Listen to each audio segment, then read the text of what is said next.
Lecciones del Espíritu Santo, marca Ames. Andrés Marín por el Espíritu Santo. A continuación. La oscuridad no soporto, tu perfecto amor que me redimió. Soy libre por tu gran... Las cosas completas y por el nombre. Disculpas a medias. Uy, aquí sí que le digo, buenísimo. Así como cuando es buenísimo porque viene de la palabra maravillosa de Dios. Generando hoy desde Isaías capítulo 1 versículo 18. Vengan y aclaremos las cuentas, dice el Señor. Por profunda que sea la mancha de sus pecados, yo puedo quitarla y dejarlos tan limpios como la nieve recién caída.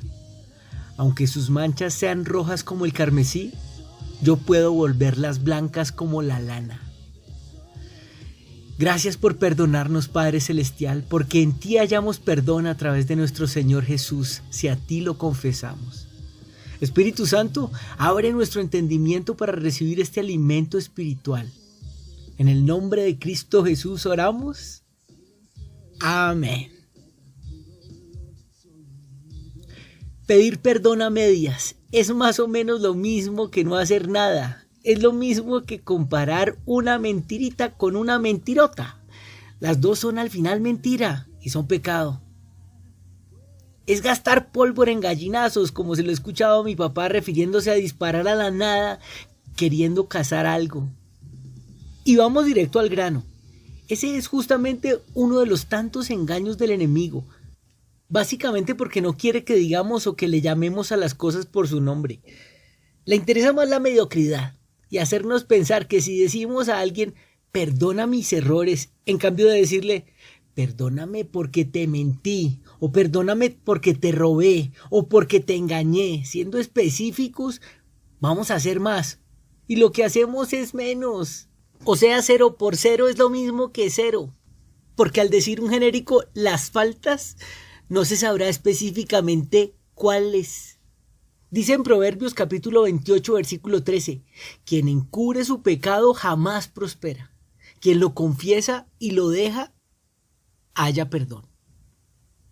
Lo que pasa es que confesarlo produce miedo. Y el miedo impide que actuemos. Y al no actuar, lo que sigue es la culpa. Y la culpa genera remordimiento y el remordimiento depresión y amargura. Y no hay nada más peligroso que la amargura. En Hebreos 12, versículo 15, dice, cuídense unos a otros para que ninguno de ustedes deje de recibir la gracia de Dios. Tengan cuidado de que no brote ninguna raíz venenosa de amargura, la cual los trastorne a ustedes y envenene a muchos. Es la gracia de Dios nada más y nada menos lo que se pierde. ¿Se da cuenta del impacto? Por el contrario, es el valor de reconocer el pecado y pedir perdón específicamente lo que el Señor respalda. Porque se nos perdonan todos, pero a ver cuáles. Ahí es donde está su poder. El Salmo 32, versículo 5 dice, pero te confesé mi pecado y no te oculté mi maldad. Me dije, voy a confesar mis transgresiones al Señor. Y tú perdonaste mi maldad y mi pecado. En otra traducción dice, y tú me perdonaste, toda mi culpa desapareció. Cuando le confesé mi pecado a mi esposa y le llamé por el nombre, claramente le dije que la había engañado. Dios me respaldó de una manera impresionante e inigualable. Protegió su corazón, sus sentimientos, todo su ser e hizo que su perdón fuera genuino y verdadero hacia mí. Que no hubiera rencores ni resentimientos, únicamente posible porque fue guiada por el Espíritu Santo. De mi lado fue posible porque creí en la palabra de Dios y no cedí ante las artimañas del diablo, que todo el tiempo me decía que cómo iba a hacer eso, que eso era imposible de confesar, que además era imposible de perdonar. Para el hombre tal vez, pero para Dios nada es imposible. En 1 de Juan 1, versículo 9 dice que si confesamos nuestros pecados, Dios, que es fiel y justo, nos los perdonará y nos limpiará de toda maldad. Miedo me quería meter, trató de amedrentarme, quería condenarme, pero ninguna condenación hay para los que están en Cristo Jesús. los que no andan conforme a la carne, sino conforme al Espíritu, como dice en Romanos 8, versículo 1. Y el Espíritu estaba en mí. Es hablando claro, pero confiando en el Señor, depositando toda la fe en que Él está en control, confiar en que fiel es el que prometió. Vengan ahora, vamos a resolver este asunto, estemos a cuenta, confesar el pecado claro como es, lleno de manchas, oscuro, sucio y maloliente, que aunque sean como la escarlata, dice el Señor en el pan de hoy, yo los haré tan blancos como la nieve, o rojos como el carmesí, el Señor los hará tan blancos como la lana. El mensaje para hoy es hablar claro, confesarlos y no ceder ante las artimañas del malo, renunciar a esa voz que quiere engañarlo para que no confiese, pero que después va a hacer que sienta culpa, que le dice que su pecado es imperdonable.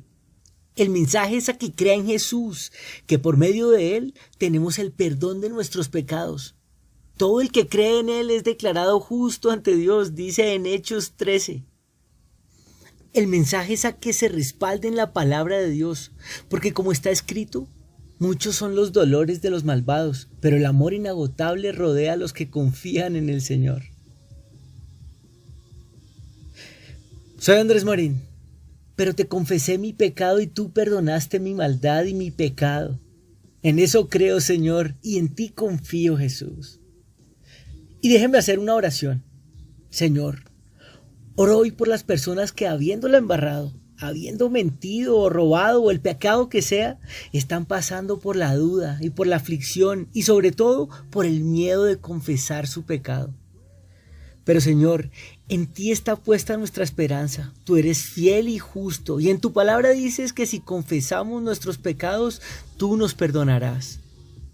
Dales la confianza de ir a arreglar sus cuentas contigo y poder sentirse libres de pecado porque creen en tu respaldo, de saber que fiel es el que prometió, que cumplirás tu palabra y que si reposa en ti, tu gracia, tu justicia y tu amor lo sustentarán sabiendo que nadie que confíe en ti, Señor, será jamás avergonzado, como lo dice tu palabra. Que si declara abiertamente que Jesús es el Señor y cree con el corazón que Dios lo levantó de entre los muertos, será salvo. Oro, Padre, en el nombre poderoso de Cristo Jesús. Amén. Bendiciones por montones.